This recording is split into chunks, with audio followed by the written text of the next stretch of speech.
Hello everyone, Striker here. Today we're gonna take a look at yet another assault rifle, the Sar-21. This is an assault rifle that I didn't master before the spring patch, one of 3. I might have been using it wrong before the patch, but now it's a beast of a weapon. You have to be careful though, because you won't be able to dominate in CQB. It's a mid to long range weapon. The stats make that very clear and we will be getting in the nitty gritty of them soon enough. Because of the spring patch, it's worth trying all weapons again, because all of them saw changes. Some nerfs, some buffs.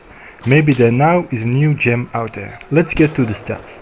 The first one we'll look at is the RPM, and it may disappoint you, it's only 600, which makes it the slowest of all the assault rifles.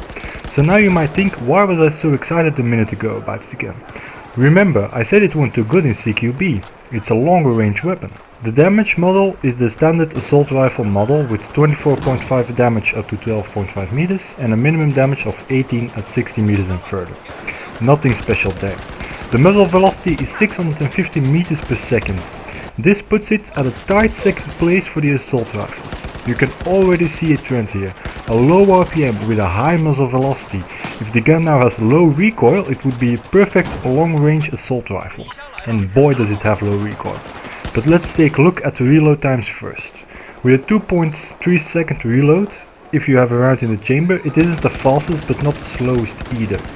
If you're out of rounds, it will take you 1.1 second longer, resulting in a reload of 3.4 seconds. During my playtime with this gun, I noticed that while you have this slow RPM, I'd still end up with an empty magazine. It makes little sense, but for some reason I sometimes felt like I was shooting an LMG. I guess it just comes down to the sound the gun makes. But I developed this rhythm when my magazine was empty, as you will see throughout today's video. I throw a medpack mid-reload, which if your gun is empty won't cancel it. Let's move on to the recoil now. The first shot multiplier is 1.8, which is almost the lowest for all the assault rifles. The vertical recoil is 0.18. This is the lowest vertical recoil for the assault rifle by far. With the left and right kick of 0.145, it's among the lowest side-to-side recoil. With equal left and right kick, recoil compensation for this gun is very easy, since you only need to compensate that vertical recoil, which is almost non-existent. This extremely low recoil, combined with the slow RPM and the fast muzzle velocity, is why it's such a good medium to long range assault rifle. But this isn't the end of the good stats for the Sar-21. With an ADS accuracy of 0.25, it isn't the best, but it only has a spread increase of 0.078. This increase is an increase to your accuracy if you sustain fire. The longer you hold down the trigger, the less accurate your gun becomes. But for the Sar-21, this value is the smallest of all the assault rifles, meaning that you can sustain fire for a longer period of time and still be accurate at a distance. With all these amazing stats, you might think you won't need any attachments to make the gun even better. But we can make it so much better. Let's take a look at the grip first. I'd go with my favorite here, the angled foregrip. It also makes sense, it will reduce that first shot multiplier to 1.44, which is a big difference, making it all the easier to tap fire to get those longer range kills. Now for the barrel attachment. I made an educated guess here when I started using this weapon after the spring patch, and I went for the heavy barrel. This was probably the first time I've put the heavy barrel on any gun in Battlefield 4. It halves your ADS accuracy, and I can't stress enough how good this is. This is a long range gun and halving its accuracy makes such a difference. Now you might think that this will make the gun way too overpowered, but of course the heavy barrel has a downside as well. It increases your vertical recoil up to 0.234. This is an increase of 0.05. Of course I can talk about numbers all day, but what does this mean in practice? Let's take a look at this image taken from Semtech.com. The difference between the left and the middle picture is already night and day. And that's just by adding the heavy barrel.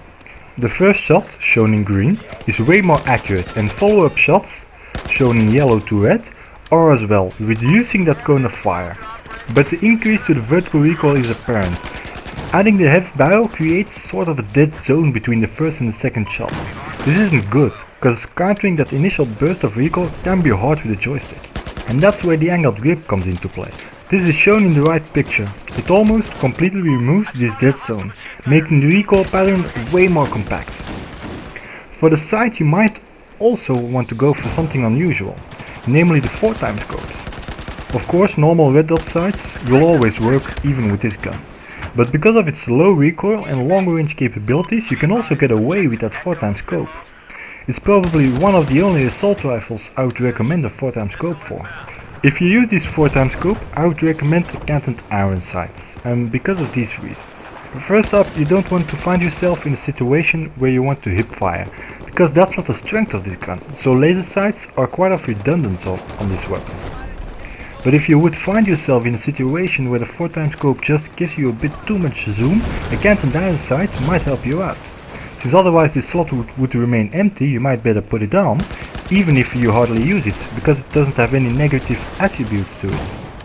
So is it a good gun? Is it usable? I hope it's been apparent to what I've said and the footage that you saw, it's more than usable. But it's not an all-around gun. You want to use it for a very specific task, namely medium to longer range engagements. I'd even go as far and say it's a competitor to the DMRs. It's a perfect gun for that second line of defense. Now, did the spring patch change this weapon so much? In fact, it didn't change it all that much, but it might be because some of the dominant forces in CQB got a bit of a nerf, making the Sar-21 not completely useless in CQB. Remember though that you don't want to use it in CQB, but if you find yourself between a rock and a hard place, it can still get the job done if you are at the top of your game.